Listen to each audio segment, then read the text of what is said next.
Olá, tudo bom? Boa noite para vocês. Hoje eu vou contar uma história desse livrinho aqui. Tá velhinho, né? Ele se chama Jesus no Lar. E depois eu vou contar um pouquinho da história desse livro, mas eu primeiro vou começar contando a primeira história que tem aqui. Ele é todo cheio de historinhas. E aí, a primeira história se chama O Culto Cristão no Lar. Nessa história que conta o seguinte: Jesus estava na casa de Simão Pedro. O início da história é muito linda, né? Porque ele fala assim: povoara-se o firmamento de estrelas dentro da noite prateada de luar. Olha que noite linda, né? O céu cheio de estrelas, uma lua prateada. Jesus na casa de Simão Pedro. E aí ele percebeu que a conversação, o que as pessoas dentro da casa de Simão Pedro estavam conversando, não era nada muito edificante, né? E o que poderia ser? Sei lá, estavam fazendo uma fofoca, falando de um vizinho. Não era nada produtivo e edificante. Aí ele, percebendo isso, chamou Simão Pedro.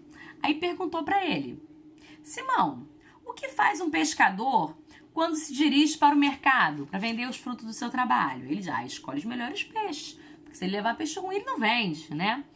E o que faz o oleiro no seu trabalho? Ele, né, trabalha o barro, né, para produzir os melhores objetos e conseguir vender. O que faz o carpinteiro? Ele tem que pegar o formão, o serrote, né, para dar forma à madeira que ele quer, para ele poder vender os objetos também dele. E aí Jesus, né, então assim, de fato, né, todo mundo precisa, né, para ir pro mercado, você tem que levar o melhor, né, para você vender, tudo você tem que dar o seu melhor. No lar também você não tem que dar o seu melhor, né? Aí ele diz o seguinte: assim também é o lar diante do mundo.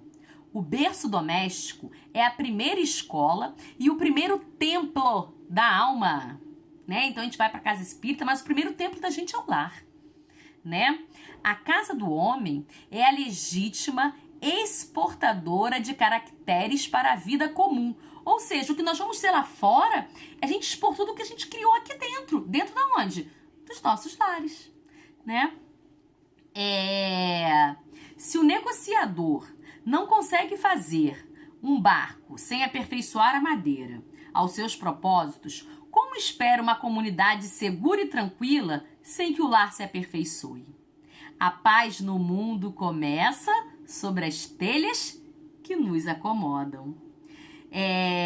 Se não apresentamos o viver em paz dentro de quatro paredes, como vamos aguardar a harmonia entre os povos, as nações do mundo? Se a gente não consegue viver em casa. Então ele começa a falar da necessidade da gente começar a se aprimorar, né, no trato com aqueles que conosco estão vivendo, para treinar dentro de casa a paz, a paciência, o amor ao próximo. Como você vai? Se você não consegue amar, ele fala que tem uma parte que, se você não consegue amar aquelas pessoas que estão com você dentro de casa, como é que você vai amar a Deus, algo tão mais distante pra gente, né? E ele continua, ele diz o seguinte: Pedro, acrescentamos aqui que em torno de quantos nos procuram a assistência fraterna, uma clareira nova.